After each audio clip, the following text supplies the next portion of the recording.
Hello மக்களே, இந்த கனடாவில் குளிர் தான் பிரச்சனையாக இருக்குன்னா, இந்த குளிருக்கு நல்ல சூடாக ஏதாவது சாப்பிட்ணுன்ட்டு ஒரு ஃபுட் கிரேவிங் எப்போவுமே இந்த வின்டர் டைமில் இருந்துகிட்டே இருக்குது. கவலையே படாதீங்க, இந்த ஃபுட் கிரேவிங்கை கொஞ்சம் ஹெல்த்தியாக மாற்றுற மாதிரி சூப்பரான மைதா கார்ன்ஃப்ளவர் இல்லாமல் ஒரு மஷ்ரூம் சூப் எப்படி செய்யலான்னு சொல்கிறேன். அதுக்கு ஒரு பேனில் கொஞ்சமாக ஆயில் பட்டர் சேர்த்து அது கூடவே சாப் பண்ணி வச்சுருக்க கார்லிக் ஸ்ப்ரிங் ஆனியன் எல்லாமே சேர்த்து அது கூடவே பார்த்திங்கன்னா மஷ்ரூம் கட் பண்ணி வச்சுருக்கிறது சேர்த்து நல்லா சாட்டே பண்ணிக்கோங்க. இந்த மஷ்ரூமுக்கு தேவையான உப்பு சேர்த்து நல்லா மிக்ஸ் பண்ணி விட்டுட்டு இது கூடவே நான் இன்றைக்கி ஒரு சின்ன ஸ்பூனில் நான் 2 ஸ்பூன் அளவுக்கு கோதுமை மாவு எடுத்திருக்கேன்.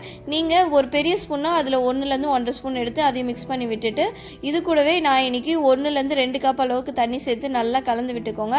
இப்போ இதிலேருந்து மஷ்ரூமையும் வெங்காயத்தையும் கொஞ்சம் எடுத்து ஒரு பிளெண்டர் ஜாரில் சேர்த்து இதுக்கு நல்லா திக்காக க்ரீமி டெக்ஸ்டர் கொடுக்கறதுக்கு நான் முந்திரி பருப்பை சுடு தண்ணியில் ஊற வச்சுருந்தேன். அது இது கூட சேர்த்து நல்லா ஃபைன் பேஸ்ட்டாக அரைச்சி இப்போ நம்ம அரைச்சி வச்சுருக்க அந்த பேஸ்ட்டு இது கூட சேர்த்து நல்லா கலந்து விட்டுட்டு அது கூடவே 2 table spoon pepper 1 table spoon oregano சேர்த்து நல்லா மிக்ஸ் பண்ணி விட்டுட்டு 5 மினிட்ஸ் நல்லா கொதிக்க விட்டுட்டு அதுக்கு மேலே கொஞ்சமாக கொத்தமல்லி ஸ்ப்ரிங் ஆனியன்லாம் தூவி விட்டு அடுப்பை ஆஃப் பண்ணிங்கன்னா சூப்பர் க்ரீமியான மஷ்ரூம் சூப் ரெடி ஆகிடுச்சுங்க. நம்ம ஊர்லலாம் இந்த வெஜ் சூப்புக்கு கை ஃபுல்லாக அள்ளி கார்ன் சிப்ஸ் போட்டு தருவாங்க.